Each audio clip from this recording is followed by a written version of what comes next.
시편 4편 1절에서 마지막 8절까지 봉독하겠습니다. 내 의의 하나님이여, 내가 부를 때에 응답하소서. 곤란 중에 나를 너그럽게 하셨사오니 내게 은혜를 베푸사 나의 기도를 들으소서. 인생들아, 어느 때까지 나의 영광을 받고 욕되게 하며 헛된 일을 좋아하고 거짓을 구하려는가. 셀라. 여호와께서 자기를 위하여 경건한 자를 택하신 줄 너희가 알지어다. 내가 그를 부를 때에 여호와께서 들으시리로다. 너희는 떨며 범죄하지 말지어다. 자리에 누워 신중히 말하고 잠잠할지어다. 셀라. 의의 제사를 드리고 여호와를 의지할지어다. 여러 사람의 말이 우리에게 선을 보일 자 누구뇨 하오니 여호와여, 주의 얼굴을 들어 우리에게 비추소서. 주께서 내 마음에 두신 기쁨은 그들의 곡식과 새 포도주가 풍성할 때보다 더하니이다. 내가 편안히 눕고 자기도 하고 나를 안전히 살게 하시는 일은 오직 여호와 신이라. 아멘. 봉독한 말씀으로 내 마음에 두는 기쁨이라고 하는 내용으로 함께 은혜를 받겠습니다. 문제의 해결사가 되는 비결은 사실 우리가 살면서 여러 가지 문제에 봉착을 하게 됩니다. 개인적인 문제뿐이 아니라 기업이나 사회의 공동체의 문제, 또 국가, 사실 하루에도 갖가지 유형의 문제들로 애를 쓰게 되는데, 문제 해결의 관점에서 문제라고 하는 것은 기대하는 상태와 현재 상태 사이의 차이를 의미하는 겁니다. 그래서 문제를 해결한다라고 하는 것은 기대하는 상태와 현재의 상태를 동일한 수준으로 맞춰서 문제의 크기를 0으로 만드는 과정입니다. 그런데 사람들이 문제에 직면했을 때 공포와 비슷한 불편한 감정에 휩싸여서 효율적으로 해결하지 못하는 상태가 많습니다. 그렇다면 문제의 두려움을 없애는 가장 좋은 방법이 무엇인가라고 할 때 첫 번째, 타인의 시각으로 문제를 의식하는 겁니다. 문제가 나 혹은 우리의 것이라고 여긴다면 이 공포심을 해결할 길이 없습니다. 의식적으로 문제를 타자화하면 문제에 대한 불편한 감정이 누그러지고 평안한 마음으로 문제를 바라볼 수가 있습니다. 두 번째는 반드시 멋진 해결책을 빨리 내놓고 말 것이다 라고 하는 의욕과 강박관념이 우리로부터 자유롭지 못하게 합니다. 다시 말하면 서두르지 말라는 거죠. 못 풀어도 좋으니 일단 알아나 볼까라고 하는 가볍게 생각하게 되면 의외로 문제가 쉽게 풀릴 수가 있어요.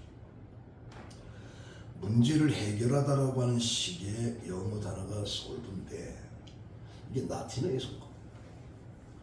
그 문제를 바로잡다, 문제를 제기하다 그런 의미가 아니고 풀어 헤친다는 뜻입니다.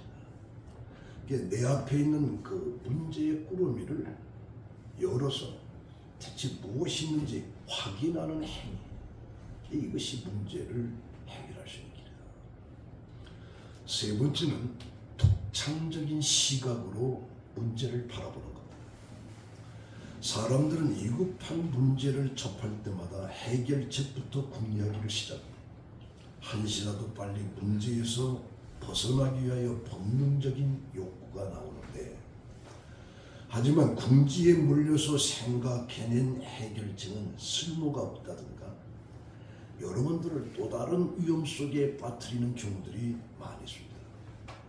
그래서 문제를 면밀히 살펴보고 이 문제가 이런 것이었구나 라고 하는 것을 인식한 다음에 그것을 다른 시각으로 쳐다보는 거예요. 그렇게 되면 독창적이고 효과적인 해법이 떠오르게 되는 거죠. 그래서 무엇보다도 두려움이 없이 문제에 맞서는 것이 중요하다. 그래서 항상 다른 각도에서 좀 쳐다볼 줄 알아요. 그렇게 되면 문제의 해결이 쉽게 됩니다. 어느 부잣집 노인이 말을 타고 행차하는 앞길에 거지같이 보이는 사람이 흥겹게 춤을 추고 있습니다. 그러다 노인이 그에게 물어봤어요. 나는 돈이 많아도 춤출 일이 없는데 도대체 너는 무엇이 그렇게 좋아서 춤을 추느냐라고 했더니 그 사람의 대답이 제가 기뻐서 춤추는 이유가 세 가지입니다. 첫 번째는 하나님이 나를 가장 귀한 사람으로 지어줬다라고 하는 사실에 기쁨이 있고, 둘째는 나는 절름발이 장애자지만 나보다도 더 심한 장애자가 많이 있기 때문에 내가 감사해서 춤을 춘다. 세 번째는 세상에서는 나를 부러워할 사람이 없을 것이나 죽으면 내가 하나님의 품속에 안긴다는 이 사실이 나로 하여금 춤을 추게 한다. 그런 이야기가 있습니다. 우리는 항상 그 문제라고 하는 것 속에 빠지면 안 되고 좀 다른 각도에서 쳐다볼 줄 알게 되면 문제가 되지 않을 경우가 많이 있다. 성 어거스틴의 참회록에 나오는 얘기인데 시편 4편을 읽을 때마다 성령의 감동을 느낀다라고 그렇게 얘기합니다. 이 시는 다윗의 시이자 자신의 시다. 어거스틴이 내 시다라고 고백합니다. 그래서 이 시편 3편과 4편은 서로 짝을 이루는 시인데 3편은 아침의 노래, 4편은 저녁의 노래로 불린다. 이 시들은 다윗이 그 아들 압살롬의 반란을 피해 다니면서 하나님께 간구했던 기도고 감사의 고백입니다. 사실 다윗은 지금 여유를 부릴 형편이 아니에요. 낙심하고 절망해야 될 상황이에요. 아들이 왕자를 빼앗습니다. 자기를 죽이려고 합니다. 자기의 첩들을 백성 앞에서 시험합니다. 신하들은 배반합니다. 밤길에 도망을 가는 거죠. 그럼에도 그는 낭망하지 않고 하나님을 바라본다. 그 이유는 자기 마음속에 기쁨이 있었기 때문입니다. 그래서 사실 이 7절은 다윗의 놀라운 고백입니다. 다윗의 놓인 상황은 인간적으로는 도저히 기뻐할 수 없는 상황이에요.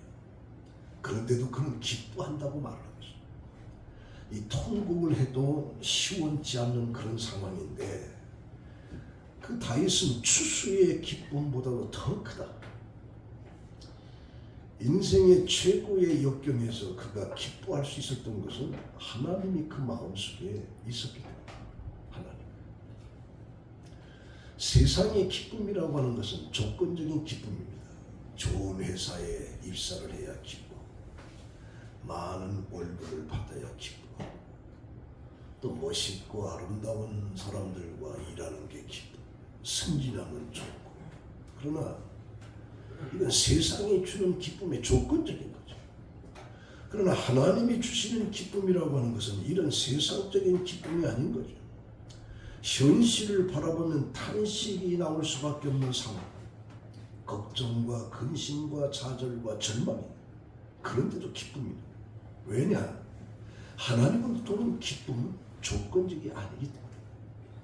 그래서 세상 사람들은 이해를 못하는 거죠. 세상 사람들이 보기에는 도저히 기뻐할 수 없는 그런 상황인데도 불구하고 기뻐하는 그런 예가 성경에 여러 곳이 있는데 사도행전 5장 40절에 보면 그들이 옳게 여겨 사도들을 불러들여 채찍질하고 예수의 이름으로 말하는 것을 금하고 놓으니 사도들은 그 이름을 위하여 능욕받는 일에 합당한 자로 여기심을 기뻐하면서 공약을 합니다. 매를 맞고 조롱하고 가전 수모를 당했는데도 불구하고 기뻐하면서 거기를 떠났다. 사도행전 16장에 보면 한밤중에 바울과 실라가 기도하면서 하나님을 찬송한다. 실컷 큰 매를 맞고 양손에 쇠고랑이가 차여 있는데도 불구하고 그들은 찬송을 죄수들이 듣고, 그리고 이 빌립보에서 바울과 실라가 복음을 전하다가 감옥에 갇혀서 매를 맞고 그럼에도 불구하고 거기서 찬송을 부를 수 있다라는 거예요.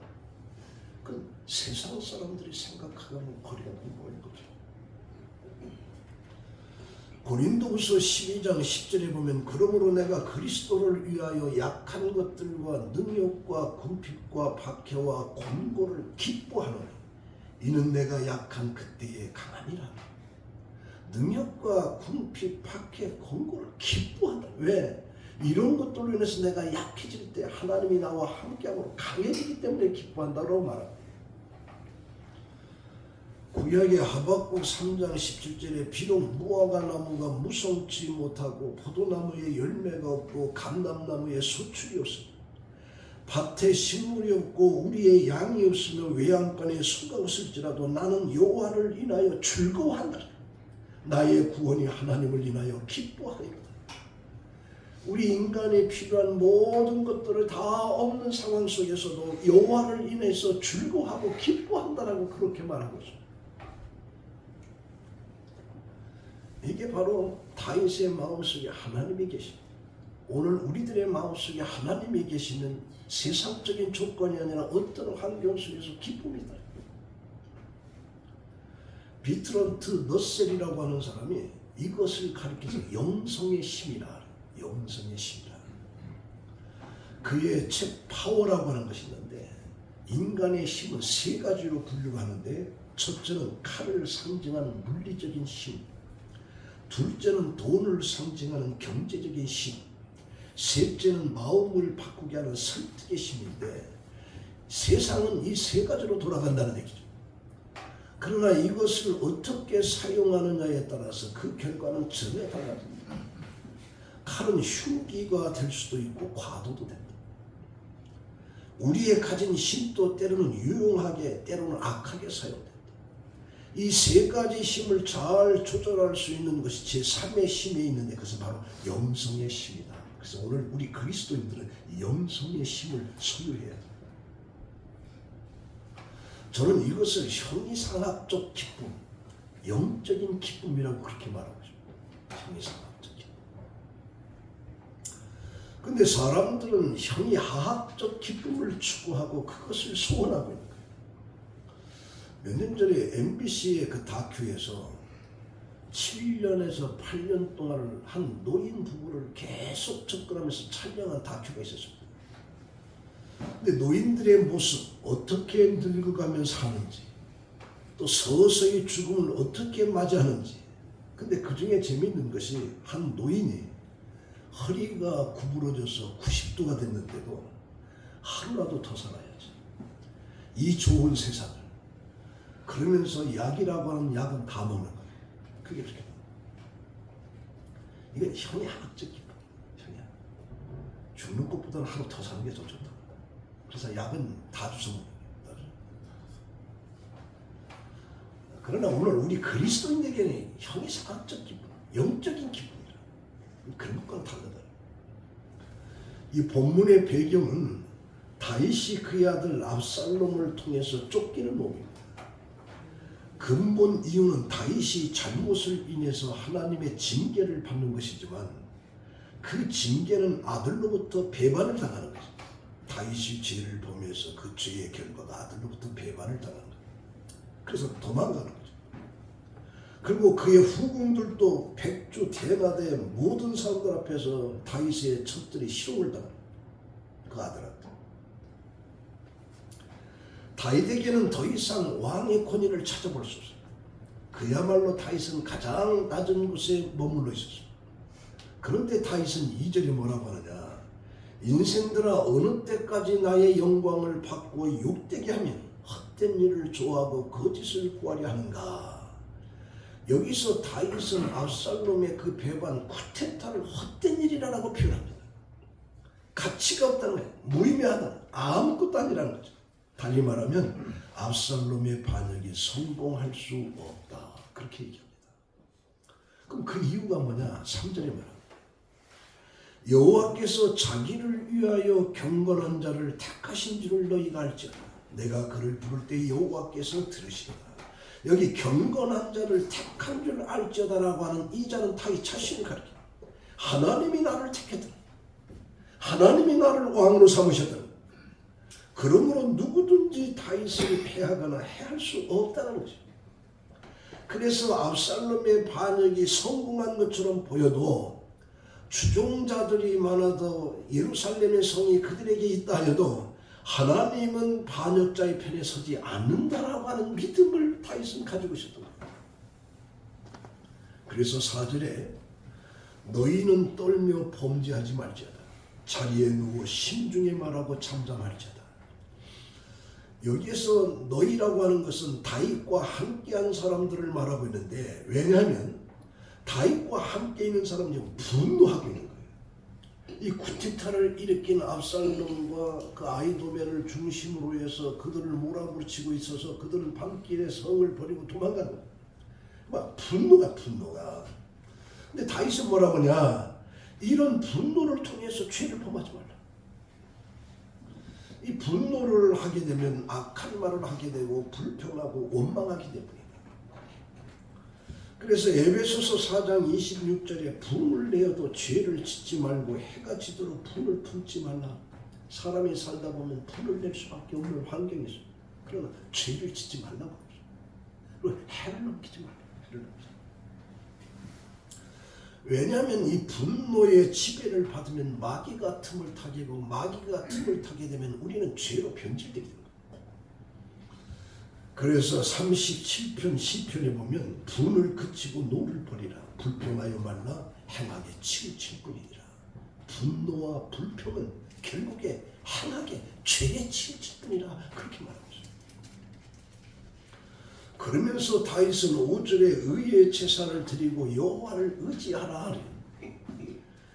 여기서 의의 제사를 드린다라고 하는 것은 상대방이 나를 아무리 억울하게 해도 공격을 가한다 할지라도 의로운 삶을 살기로 결단했다는 얘기죠. 그 아들의 쿠데타와 모든 백성들이 다윗을 배반하고 도망가는 그런 상황 속에서도 다윗은 의로운 삶을 살겠다. 그래서 바울은 로마서 12장 1절에 이렇게 말합니다. 거룩한 산제사를 드리라. 다윗이 말한 의의 제사와 같은 맥락인데, 이러한 산제사는 우리가 하나님은 선하시고 의로우신 섭리를 믿고 의지할 때 가능한 거죠. 아무리 악으로 가득 찰지라도 그런 상황에서 물들지 않고 의의 거룩한 구별된 삶을 산다는, 왜? 하나님의 존재를 알기 때문에. 그래서 하나님은 의로운 재판장이기 때문에 그 하나님은 우리를 억울하게 하지 않을 것이다. 우리로 손해를 보는 삶을 주시지 않을 것이다 라고 하는 그 확신이 있을 때 우리는 삶 속에 의의 제사를 드릴 수가 있다. 다 악으로 가도, 다 거짓으로 간다 할지라도 우리는 의로운, 왜? 하나님은 살아계시죠. 이런 확신이 있을 때 우리는 그렇게 살아갈 수 있다. 그러면서 6절에 여러 사람의 말이 우리에게 선을 보일 자가 누구냐 하오니 여호와여 주의 얼굴을 들어 우리에게 비추소서. 여기서 여러 사람이라고 하는 것은 다윗의 대적을 말하기도 하고 여러 사람이라고 하는 것은 다윗과 함께한 사람을 말하기도 합니다. 근데 여기에 우리에게 선을 보일 자가 누구냐 하면서 불평하는 거죠. 그래서 다윗은 그들에게 죄를 범하지 말라. 이게 무슨 말이냐? 우리가 의로운 삶을 살 때 우리 주위에 불의한 사람들이죠. 그 불의한 사람들의 공격을 받으면서 하나님이 살아계시다면 어떻게 불의가 이렇게 판을 치고 선이 이렇게 고통을 당할 수 있는가라고 하는 불평이 나올 수가 있다. 불평. 그래서 여러 사람의 말이 우리에게 선을 보일 자가 누구냐 그래요. 악한데 선한 하나님이, 공의로운 하나님이 보이지 않는다 그런 얘기죠. 그래서 우리가 의로운 자가 불의한 자들에게 공격을 받는 현실을 보면서 하나님의 선하심에 대한 우리는 의문을 갖게 되는 겁니다. 하나님이 살아계시다고 하면 불의가 이렇게 판을 치는데도 어찌 하나님의 침묵만 하고 있다는 얘기냐. 사실 이스라엘 민족들이 가타쿰이라고 하는 수많은 사람들이 순교를 당하면서도 그들 말씀에는 하나님이 살아계시다며, 하나님의 백성 아브라함의 자손이 이렇게 고난을 당할 수가 있는가 라고 하는 의문을 제기. 일본에서도 복음이 들어갔을 때 수많은 사람들이 순교를 당했는데 그때 그들 속에서 뭐냐, 하나님이 살아계신데 어째서 불의가 이렇게 판을 칠수록 놔둘 수 있느냐, 하나님 없는 거 아니냐라고 하는 의문을 갖게 됩니다. 이게 성경에 나오는 욥도 의로운 사람인데 현실의 부조리를 보면서 하나님의 의로우심에 의심을 품는 거예요. 어떻게 악한 자는 더 편안히 죽고 악한 자의 자녀들이 더 잘 되고 이게 세상에 어떻게 된 거냐? 그에 의문을 제시합니다. 하나님이 과연 살아계신다라고 하면 어떻게 이런 일이 일어날 수 있는가? 내가 하나님을 만나보면 그것 좀 물어봐야 되겠다. 그래서 오른쪽을 봐도 하나님이 안 계시고 앞을 봐도 하나님이 계시지 않는다. 그런 욥에게 하나님이 나타나십니다. 내가 이 세상을 창조할 때 너 뭐했냐? 이 한마디에 욥이 거기서 거꾸로죠. 시편 73편에도 아삽의 시대 그게 나옵니다. 불의한 자가 형통함을 보고 실족하는 거죠. 하나님이 정말 살아계신가? 선의 하나님이 살아계시면 어떻게 악이 이렇게 존재할 수가 있고 악이 이렇게 승리할 수가 있는가? 라고 하는 의문을 제기합니다. 그러나 한순간의 환상 속에서 하나님의 심판을 보고 내가 무지한 자다 라고 고백을 합니다. 그러니까 오늘 우리들도 이 세상의 부조리한 사회를 쳐다보면서 하나님이 살아계시다면 어찌 이런 일이 일어날 수 있는가라고 하는 의문을 우리도 제시하게 된다는 거예요. 그런데 다윗은 7절에 이렇게 말합니다. 주께서 내 마음에 두신 기쁨은 그들의 곡식과 새 포도주가 풍성할 때보다 더하다. 그들이 생각할 때 풍요로움으로 가득한 그런 것이 아니라 하나님이 내게 두신 기쁨은 그 어떤 물질적인 풍요로움, 어떤 출세, 그게 아니다. 내게 기쁨이 더 크다. 그래서 시편 84편 10절에 보면 주의 궁정에서의 한날이 다른 곳에서의 첫날보다 나은지 악인의 장막에서 사는 것보다 하나님의 성전 문지기로 있는 것이 좋사오니 다윗은 그렇게 옵니다. 만군의 여호와여 주의 장막이 어찌 그리 사랑스러운지요. 내 영혼이 여호와의 궁정을 사모하며 새약하며 내 마음과 육체가 살아계시는 하나님께 부르짖나이다. 모든 상황 속에서도 하나님을 바라보면서 그 하나님을 통해서 샀던 기쁨을 얻고자 하는 다윗을 여기서 보는 거죠. 그러면 이런 힘이 어디서 나오는 거냐? 바로 영성에서 나옵니다. 영성. 그래서 우리 기독교인들은 영성이 중요합니다. 오늘 수많은 목사님들도 훌륭한 설교를 하지만 중요한 것이 영성이에요. 영성이 있느냐 없느냐. 그럼 그 영성이 어디서 오냐면 첫 번째는 하나님을 만남에서부터 오는 겁니다. 그 삭개오는 부자입니다. 물질이 풍요했어요. 명예도 있고 권력도 있었습니다. 그러나 그에게는 삶의 진정한 기쁨이 없었어요. 그러다가 예수를 만나니까 내 재산 다 주겠다. 다 가난한 사람 나눠주겠다. 내가 남의 걸 도둑질하면 3-4배로 갚겠다. 지금까지 그렇게 많이 가지고 있었던 예수 만나고 나면 그게 안 필요해요. 예수 만나는 그 삶 속에서 그에게 기쁨이 넘치고 새로운 삶의 길이 열려지는 거예요. 이런 자에게 영성이 나와요. 영성이. 바울이 해박한 지식을 가지고 많은 사람들로부터 율법자로서의 존경을 받는 사람이었지만 다메섹에서 예수를 만난 뒤에 그 인생이 180도로 바뀌죠.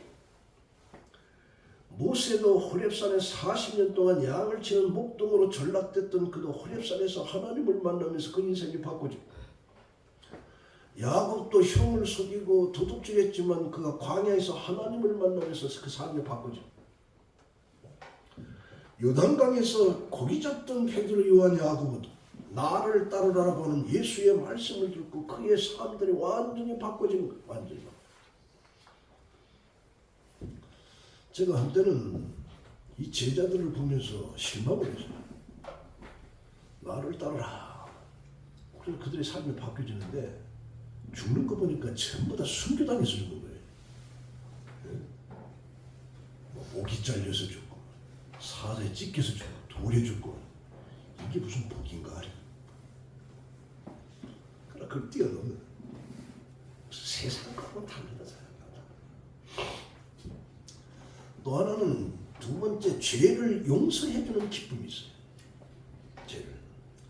그래서 시편 6편 6절에 내가 탄식함으로 피곤하여 밤마다 눈물로 내 침상을 띄우며 내 요를 적시나이다.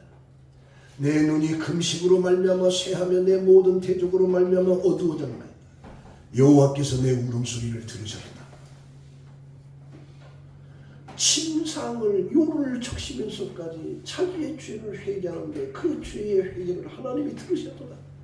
그래서 죄의 용서를 받는 이 기쁨을 가지는 이게 영성의 힘이다. 영성의 힘.